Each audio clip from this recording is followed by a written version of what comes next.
Hi friends आमी अनिमा welcome to my channel अनिमा रान्नाघर।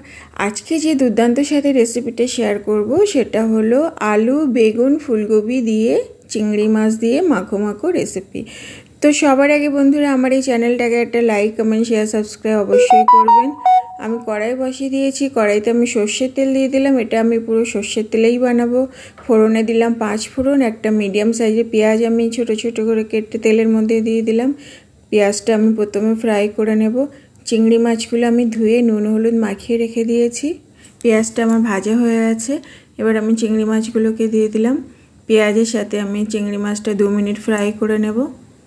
আলুগুলো আমি ছোট ছোট করে কেটে ধুয়ে রেখে দিয়েছি, বেগুনও কেটে ধুয়ে রেখে দিয়েছি আর ফুলকপিও কেটে ধুয়ে রেখে দিয়েছি। তো প্রথমে আমি আলুগুলো দিয়ে দিলাম। আলু চিংড়ি মাছ আর পেঁয়াজের সাথে এটা আমি 2 মিনিট প্রথমে ফ্রাই করে নেব।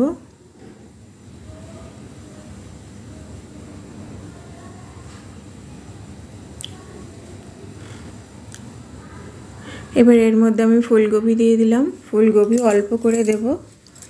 আমার রেসিপি হলো আলু ফুলকপি বেগুন দিয়ে চিংড়ি মাছ দিয়ে মাখো মাখো একটা সবজি। এবার আমি কেটে রাখা বেগুনগুলোকে দিয়ে দিলাম। তো সবগুলো আমি একসাথে ফ্রাই করতে থাকব।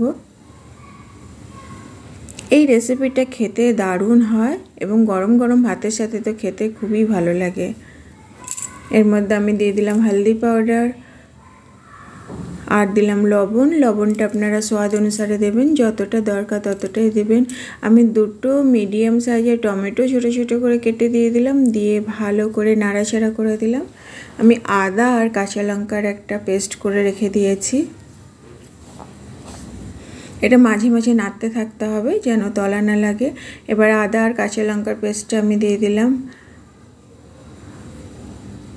দিয়ে ভালো করে নাড়াচাড়া করে দিলাম। এই রেসিপিটা খুবই অল্প মশলাতে তৈরি হয়। এবার আমি গুঁড়ো মশলা সব অ্যাড করব। 1/2 চামচ ধনে গুঁড়ো দিলাম,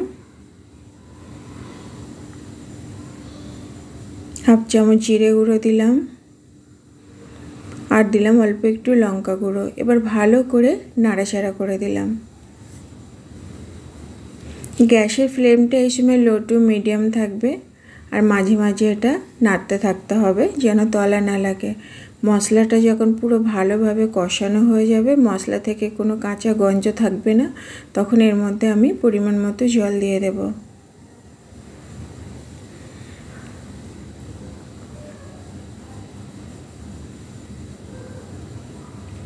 তো আমার রেসিপি হলো আলু ফুলকপি বেগুন চিংড়ি মাছ দিয়ে মাখো মাখো সবজি। তো দেখুন এটা আমার পুরো ভালোভাবে কষানো হয়ে গেছে। এবার আমি এর মধ্যে পরিমাণ মতো জল দিয়ে দিলাম, দিয়ে আমি ঢাকা দিয়ে দেব। গ্যাসের ফ্লেম লো টু মিডিয়ামেই থাকবে। আমি 5 থেকে 7 মিনিট পরে ঢাকনাটা খুলে দেখব। দেখুন আমার এই রেসিপিটা প্রায় রেডি। বাস গ্রেভি একটু কম হলেই আমার রেসিপি রেডি হয়ে যাবে। আলুগুলো আমার সব সিদ্ধ হয়ে গেছে। লবণটা অবশ্যই আপনারা দেখে নেবেন।